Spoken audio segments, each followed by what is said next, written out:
I've noticed over the last number of months that Roman Reigns sure loves talking about smashing various people along with his cousins. Do I hear banjo music? It's off in the distance. It sounds something like... And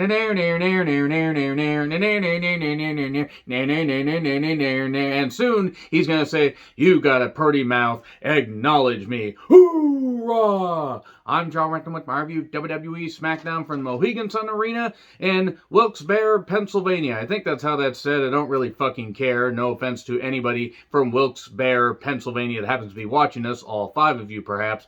But anyway, we are coming off of WrestleMania Backlash, steamrolling towards Hell in a Cell that's taking place on the Lord's Day, June 8th. What Lord? I'll let you decide because I'm not religious, so I don't really give a flying fuck. But soon, Roman Reigns will be taking more of a part-time schedule, which I don't blame him. I don't think anybody else should. He will be losing the championship soon. You can't have a part-time champion around. If we killed Brock Lesnar for it, even though it makes sense with Roman, he's got other priorities. He has been wrestling for quite a while. He's had health scares. If he wants to do this for his health, that's what's most important. But anyway, RK Bro shows up and we have rabbits popping out of Riddle's VR ass. No idea. Don't really fucking care because Riddle is just a...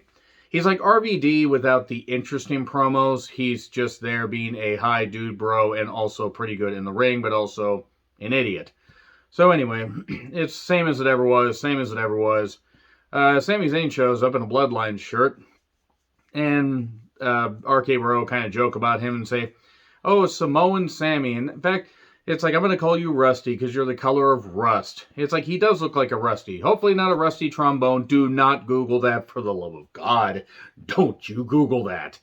But Sami Zayn, joked around and said, "Well, how about... I could make this match happen, but there's no way I could make it happen tonight. It would take a lot of stuff because I have to talk to Heyman, I have to talk to the tribal chief." But then Adam Pearce comes out and says, "Well, you can't make the stipulation that if, say, Riddle beats you, he gets a, they get the unification match. But how about we just have Riddle beat you up anyway? It is official." Then they go right to the match, which, look... I haven't really cared much about Sami Zayn since this whole Johnny Knoxville feud. I know some people like that. That's fine.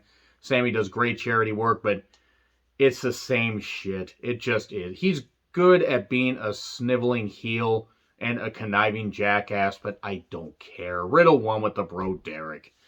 And then we cut the reins in the Bloodline, and the Usos say tonight we will make them acknowledge the tribal chief. We will bring his name back to prominence. We will honor his name. We will honor him. We who are about to die salute you. They're coming up with a Gladiator sequel, and I have no idea why. So, Nakamura laughs at Sami Zayn and says, "Roman is the head of the table. You are the table's ass." As a former Intercontinental IWGP Intercontinental Champion. As a once proud talent from New Japan that is doing stuff like that. I know he's having fun, but... this is the best we have for Nakamura.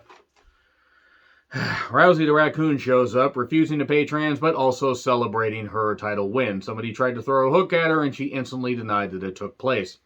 We get recaps of the match, and Charlotte is out indefinitely with a fractured labius. I think that's how that went. I think she's getting married to Andrade. They can both stay off TV forever for all I care. Now, I'm not even a fan of Rousey the Raccoon. I'm calling her that because of the stupid eye makeup. It looks ridiculous.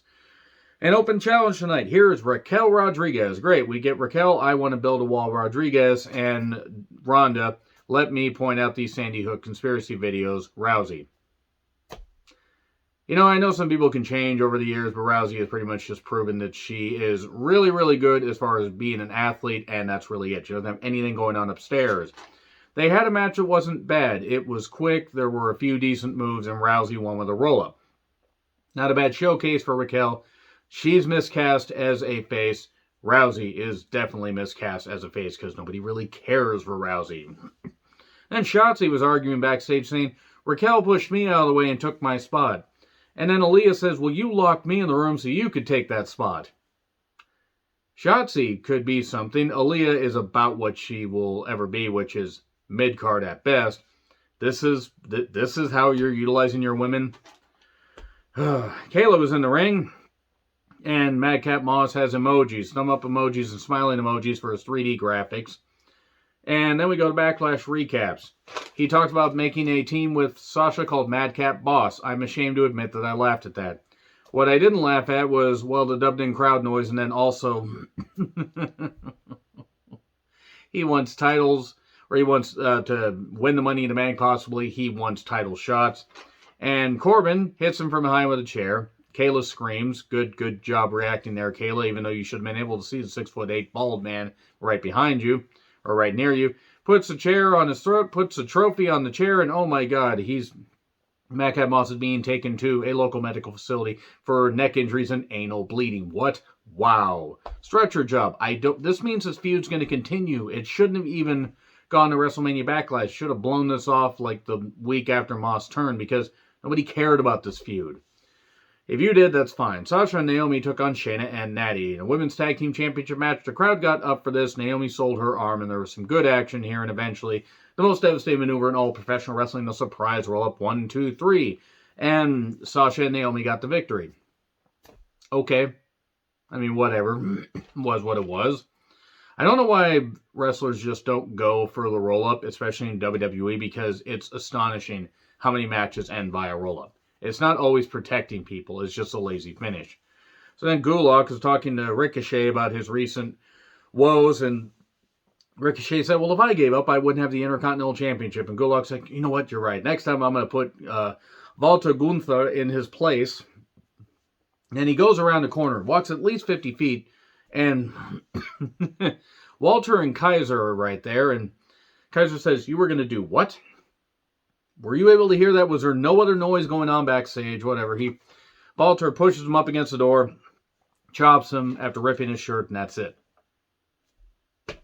Why is Gulak still there besides getting paid? Like, honestly, they have not utilized him well at all since his contract ran out. Then they re-signed him a couple years ago. Like, whatever. This is not good. Nothing against Walter. I mean, Walter getting the chance to actually do stuff is fine. I still say he's going to be jobbing right after SummerSlam. And then Kofi with Xavier took on Butcher Dune with Sheamus and Ridge. And my God, remember when Pete Dunne could have been something and then they did this comedy bullshit? He can still work. He looks like a freaking delivery boy from the 1930s throwing out newspapers. Boy for sale. Stupid. It's a stupid look. And I can't get over it. Dunne won with the bitter end after a bunch of distractions, even though commentary said, what is that? Apparently, commentary doesn't watch their own goddamn product. Sami Zayn's talking to Heyman. I want to make sure that I get my respect back, but also the Roman isn't upset at me for what I said. Your tribal chief appreciates you. Heyman's like this and everything.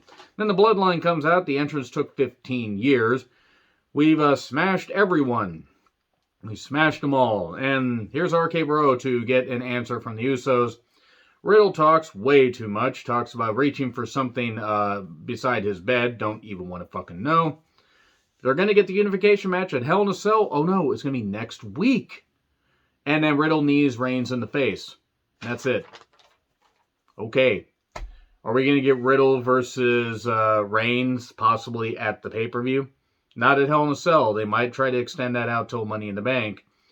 Or, yeah, Money in the Bank, July 2nd. It's going to be pretty interesting to see what they do for Hell in a Cell since Roman apparently will not be on it.